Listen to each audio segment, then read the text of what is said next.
ISKCON Howrah youth girls द्वारा प्रस्तुति। एकदन्ताय विद्महे वक्रतुण्डाय धीमहि तन्नो दन्तिः प्रचोदयात्। लम्बोदराय विद्महे महोदराय धीमहि तन्नो दन्तिः प्रचोदयात्। चलो मैं आज की माला कर लेता हूँ।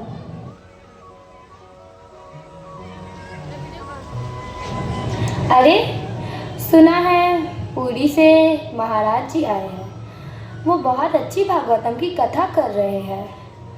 मैं जा रहा हूँ, तुम सब भी चलो। हाँ, हम सब जाएंगे।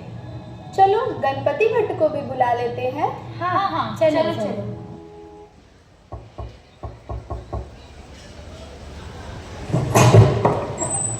जय जगन्नाथ। अरे गणपति भट्ट, तुम अभी तक यहीं हो? हम सब भागवतम की कथा में जा रहे हैं, तुम भी हमारे साथ चलो। नहीं नहीं, तुम सब जाओ। मेरे लिए तो मेरे आराध्य गणेश जी ही सब कुछ है। उनको छोड़कर मैं किसी दूसरे की भक्ति क्यों करूं? जहाँ मेरे गणेश जी नहीं विराजते वहाँ मैं पाँव भी नहीं धरता। हाँ ठीक है, तुम करो अपने गणेश जी की अनन्य भक्ति। हम सब तो जा रहे हैं। चलो चलो चलो। हाँ चलो। चलो अब मैं अपना संध्या आराधना कर लेता हूँ।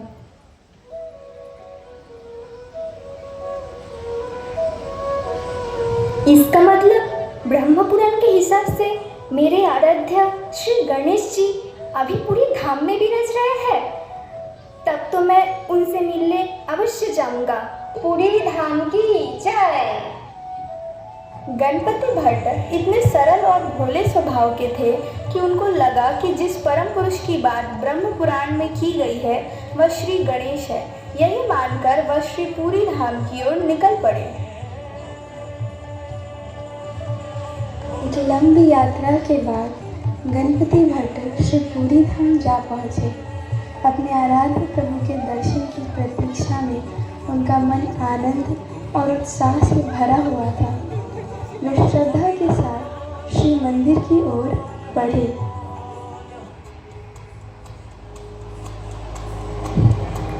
हे देवा, ये कौन सा परम ब्रह्म का स्वरूप है जिनका ना हाथ है ना सूर? नहीं, ये मेरे देव नहीं हो सकते। इस धन को अभी त्याग देना चाहिए। वैसे भी अभी रात्रि हो गई है। कल सुबह होते ही मैं शीघ्र ही यहाँ से चला जाऊंगा। हे भगवान, ये कैसा अपराध हो गया मुझसे। हे देवा। जब भगवान जगन्नाथ ने देखा कि उनका एक भक्त इतनी दूर से दर्शन के लिए आया किंतु अपने आराध्य का स्वरूप न देखकर निराश हो गया। अपने भक्त की व्यथा को प्रभु कैसे अनदेखा कर सकते थे। करुणा में भगवान स्वयं एक भक्त का रूप धारण कर गणपति भट्ट के पास जा पहुंचे। अरे ये कौन है? हे भक्त, कौन हो तुम और कहाँ के रहने वाले हो? और आज ऐसे स्नान पूर्णिमा के महाउत्सव के दिन ऐसे निराश क्यों बैठे हो?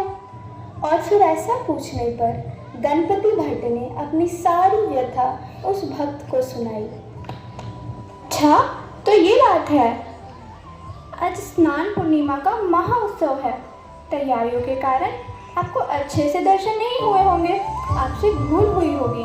आप वापस जाइए क्योंकि यह स्नान यात्रा के बाद अगले 15 दिनों तक भगवान जगन्नाथ दर्शन नहीं देंगे। आप जल्द जाकर दर्शन संपन्न कीजिए। अच्छा, तो मैं अब चलता हूँ। जय जगन्नाथ।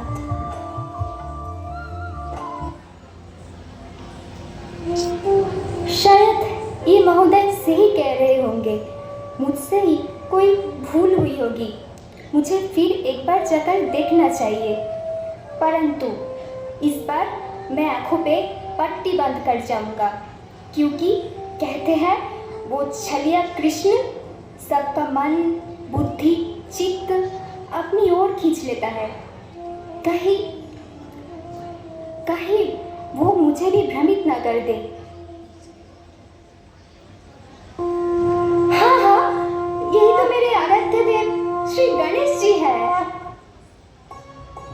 गणेश जी जगन्नाथ जी के वेश में। हे परमात्मा, ये कैसी लीला है तेरी।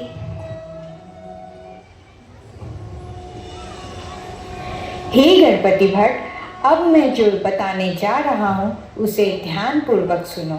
जिस प्रकार वृक्ष की जड़ में जल देने से उसकी शाखाएं, पत्तियाँ, फूल और फल स्वतः ही तृप्त हो जाते हैं, उसी प्रकार जब कोई मेरी भक्ति करता है तब समस्त देवता भी उससे प्रसन्न हो जाते हैं, क्योंकि मैं ही सबका मूल स्रोत हूँ। भगवद गीता में मैंने कहा है, अहम ही सर्वज्ञाना भोक्ता च प्रभुरेव च नातु माम अभिजानन्ति तत्वे सर्जयवन्ति ते। मैं ही समस्त यज्ञों का एकमात्र भोक्ता और स्वामी हूँ, किंतु लोग मुझे तत्व से नहीं जान पाते, इसलिए वे मेरे वास्तविक स्वरूप को समझ नहीं पाते हैं। हे गणपति भट्ट, चाहे यज्ञ हो, तप हो, दान हो अथवा पूजा, उनकी वास्तविक भोक्ता और परम आश्रय मैं ही हूँ। हे जगन्नाथ, हे कृष्ण, आज मेरा सारा भ्रम दूर हो गया। लोग चाहे किसी भी देवता की पूजा करें, अंततः वो सब आपकी ही पूजा करते हैं। आज आपकी प्राप्ति से मुझे सब कुछ प्राप्त हो गया प्रभु। मैं आपको बारंबार प्रणाम करता हूँ। जय जगन्नाथ। नीलाचल निवासाय नित्याय परमात्मने बलभद्र सुभद्राभ्यां जगन्नाथाय ते नमः। ब्रह्मा जी ने ब्रह्म संहिता के 5वें श्लोक में कहा है, ईश्वरः परमा कृष्ण सच्चिदानंद विग्रह अनादिरादिर गोविंद सर्व कारण कारणम। अर्थात श्री कृष्ण ही परमेश्वर है। उनका स्वरूप शाश्वत, ज्ञानमय और आनंदमय है। वे सभी कारणों के कारण हैं तथा समस्त सृष्टि के मूल स्रोत भी है। उस दिव्य अनुभूति के बाद गणपति भट्ट का हृदय प्रेम और भक्ति से भर उठा। वे स्वयं हरि नाम का संकीर्तन करने लगे और जो भी उनसे मिला उसे भी भगवान के पवित्र नाम का आश्रय लेने के लिए प्रेरित करने लगे। कदाचित् कालिन्दीतटेन सङ्गीततिरामो उदाभीर्नारी वदन कमलास्वादमधुपः रमशम्भु ब्रह्मा